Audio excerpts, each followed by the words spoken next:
On your smartphone, open the Facebook app and go to your profile. From your profile, tap this three dot. Tap on Activity Log.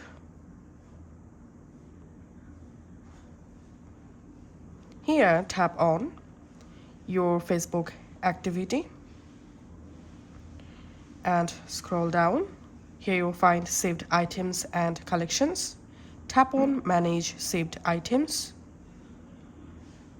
In here, tap on Filters. Tap on Categories. Select your saved items. And now, scroll down and load all of your saved items.